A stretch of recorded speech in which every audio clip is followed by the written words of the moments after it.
Assalamualaikum warahmatullahi wabarakatuh. Perkenalkan, nama saya Rahmat Ilahi. Saya kuliah di Universitas Islam Kalimantan Muhammad Arsyad Al-Banjari.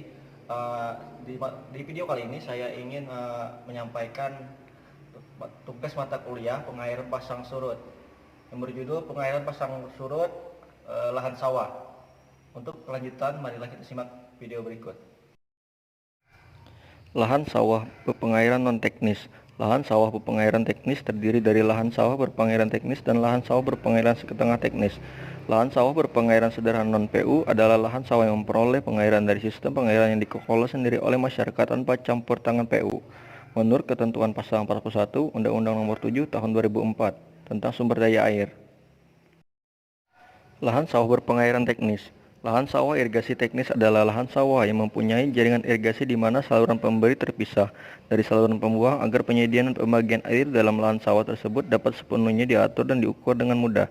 Lahan tidak berpengairan. Lahan sawah tidak berpengairan yang diusahakan terdiri dari atas, lahan sawah tak ada hujan, lahan sawah pasang surut, lahan polder, lahan lebak, dan lahan rawa. Irigasi merupakan upaya yang dilakukan manusia untuk mengairi lahan pertanian dalam dunia modern. Saat ini sudah banyak model irigasi yang dapat dilakukan manusia. Pada zaman dahulu, jika persediaan air melimpah karena tempatnya dekat dengan sungai atau sumber mata air, maka irigasi dilakukan dengan mengalirkan air tersebut ke lahan pertanian. Jenis-jenis irigasi. Yang pertama, irigasi permukaan. Irigasi permukaan adalah pengairan air di atas permukaan dengan ketinggian air sekitar 10-15 cm di atas permukaan tanah. Irigasi merupakan sistem irigasi yang menyedap air langsung di sungai melalui bangunan bendung maupun melalui bangunan pengambilan bebas, kemudian irigasi dilahirkan secara gravitasi melalui saluran sampai ke lahan pertanian. Yang kedua, irigasi lokal. Sistem ini didistribusikan dengan cara pipanisasi. Di sini juga berlaku gravitasi di mana lahan yang tinggi mendapat air lebih dahulu, namun air yang disebar hanya terbatas sekali atau secara lokal. Irigasi dengan penyemprotan. Penyemprotan biasanya dipakai penyemprotan air atau sprinkler.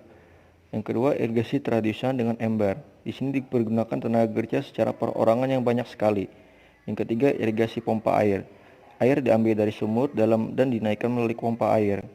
Yang terakhir, irigasi tanah kering dengan trasisasi. Di Afrika yang kering dipakai sistem ini, trasisasi dipakai untuk distribusi air.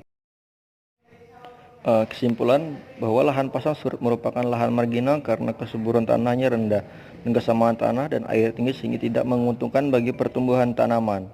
Menurut hasil penelitian Balitra menunjukkan pengambilan jerami padi 25 ton per hektar dapat menurunkan kesamaan atau pH tanah dari sekitar 3,5 menjadi 4,5 serta kandungan hara halium dalam mungkin hanya ini yang dapat saya sampaikan. Salah hilap mohon maaf. Saya akhiri. Wassalamualaikum warahmatullahi wabarakatuh.